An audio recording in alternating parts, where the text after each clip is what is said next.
건강한 삶을 위해 다양한 의학 지식과 정보를 전해드리는 생생클리닉입니다. 오늘은 치과교정과 전문의 조근철 원장과 함께 양악수술을 동반한 치아교정 치료법에 대해서 알아보도록 하겠습니다. 원장님 어서 오십시오. 네, 안녕하십니까. 네, 양악수술하면은 보통 제가 알기로는 네네. 좀 성형에서 많이 하는 걸로 알고 있는데 성형을 위해서. 네네, 그렇죠. 형태가 변하니까. 네네네. 네. 치아 교정과 이 양악 수술이 함께 하는군요. 그렇죠. 먼저 설명을 드리고 싶은 게 저희가 이제 부정교합이라고 하는 것은 이제 위의 치아와 아래 치아의 만남, 교합이 이제 제대로 이루어지지 않으면 부정교합이라고 하는데 그러한 형태의 부정교합은 골격이 정상임에도 불구하고 치아의 위치가 막 안 좋아서 일어나는 치성 부정교합.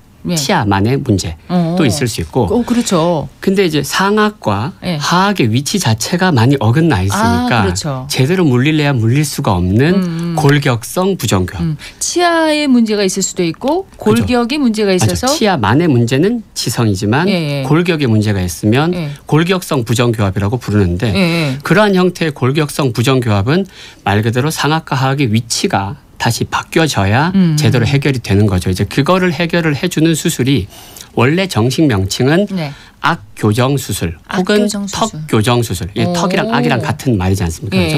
그래서 그렇게 되는데 근데 우리가 그러면 상악이 있고 하악 두 개가 있으니까 두 악을 다 수술을 하면 양악 수술이 되는 거고요. 양쪽을 다 수술해서. 그래서 양악. 그래서 양악이에요. 근데 이제 악 교정 수술 이러면 뭔가 이렇게 좀 길고 선뜻 안 와닿는데 이게 이제 일반인들 사이에서 양악 이런 식으로 두 글자로 딱 줄여서 설명이 되다 보니까 그냥 양악 그러면 그냥 예뻐지는 얼굴 수술 이렇게 그냥 매치시키시는 분들이 종종 계시고. 그러니까 제가 알고 있는 것처럼 안면 윤곽 수술이라고 생각을 한 게 성형을 미용을 위해서. 그거랑 두 개가 좀 다른데 윤곽 수술은 말 그대로 옆 윤곽을 다듬는 거죠. 예를 들면 광대뼈라든지 턱 여기 각진대 하악 각 부분 혹은 턱 끝 이런 데를 이제. 다른가요? 그렇죠. 윤곽 수술은 말 그대로 상악과 하악의 관계 자체는 그냥 둔 채로 겉에서 드러나 보이는 뼈를 깎아서 윤곽을 예쁘게 그냥 다듬는 수술이니까 주로 성형외과에서 많이 하는 것으로 알고 있고.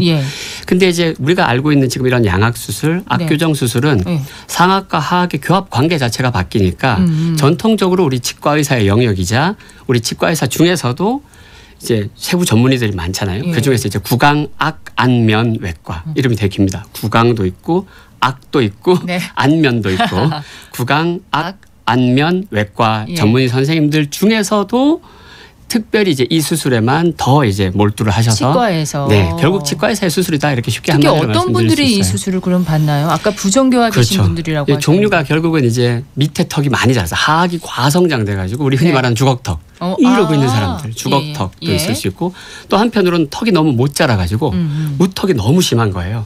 무턱이 너무 심해서 이런 분들도 당연히 하악을 좀 오히려 더 끌어내줘야 되는 거죠. 하악을 더 길게 만들어줘야 되는 경우도 있고 혹은 비대칭이 너무 심해서 한쪽이 많이 자라고 한쪽이 적게 자라서 얼굴 자체가 이렇게 비틀어지신 분들도 수술을 받아야 될 수 있고 그다음에 개방교합이라고 해서 어금니만 닿고 앞니가 아예 안 닿는 거예요. 하악 자체가 이렇게 밑으로 자라가지고 너무 이렇게 앞니가 안 닿으면 어느 정도 범위 안에서는 저희가 교정으로도 해결을 할 수 있지만 너무 그 정도가 심하면 뼈의 각도 자체를 바꿔줘야 이제 제대로 된 교정을 할 수 있는 거죠. 잘못 알고 있었네요. 양악 수술은 미용 목적이라기보다는 어떤 기능 개선을 위한 그런 치료법이라고 봐야 되겠네요.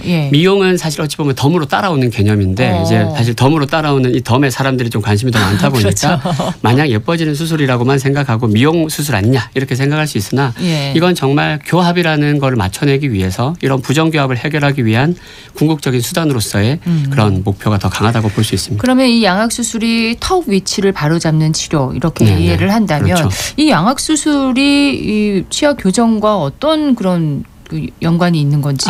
그렇죠. 그러면은 이제 아까도 서두에 말씀드렸던 뼈는 멀쩡한데 이만 빗뚫면 저희 같은 교정 전문의들이 이 치아의 위치를 움직여 가지고 이제 배열을 잡을 수 있는데 보통은 그렇게 이해하잖아요. 근데 예를 들면 주걱턱을 비유를 한번 해보면 턱이 많이 자라나가서 이렇게 턱이 앞에 있으면 우리 몸이 스스로 이걸 좀 해결하기 위해서 보상작용이라는 게 우리 몸에서 일어납니다. 오랜 세월 동안. 그래서 주걱턱인 환자분들을 보면 실제로 위의 앞니 입장에서는 하악이 저 앞에 있으니까 만나고 싶잖아요.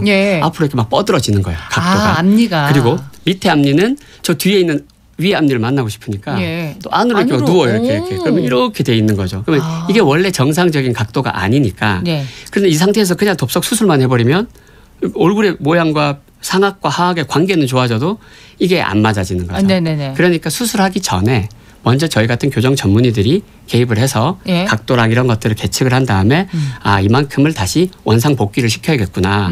그래서 밑에 앞니는 다시 똑바른 각도로 세워주고 배열을 예쁘게 만들고 상악도 다시 뒤로 당겨주고 배열을 예쁘게 만들어서 이제 뼈만 딱 옮기면 이제 이게 레고 블럭처럼 이렇게 딱 하고 맞아질 수 있도록 미리 준비를 하는 게 저희 교정 의사들의 첫 번째 임무고요. 그러면은 이렇게 이해를 하면 되나요? 먼저 치아 교정부터 한 후에 양악 수술을 하는 건가요? 대부분의 경우 그렇습니다. 요즘 뭐 경우에 따라서는 선수술이다 해서 수술부터 먼저 하고 남아 있는 거를 이제 교정으로 고치는 수술 먼저 하는 방법도 있긴 있지만 네. 전통적으로는 아까 제가 말씀드린 대로 그런 보상 작용을 우리 교정 전문의들이 개입을 해서 교정 치료로 탈보상을 먼저 시켜서 원상 복귀를 시켜놓은 다음에 탈보상? 보상 작용이 일어난 거를 저희가 역으로 뒤집는 거죠. 아, 그걸 탈보상 작용을 일으켜내서 예. 모든 치아들을 제 위치에 갖다 놓고 다음에 그럼 이제 뼈의 위치를 옮겨주시는 건 이제 우리 구강 아가면외과 선생님들께서 그걸 해주시고 그러고 나면 이제 마무리 뒷 교정을 저희가 또 하는 거죠. 한 네. 6개월에서 1년 정도 교합을 안정시키면서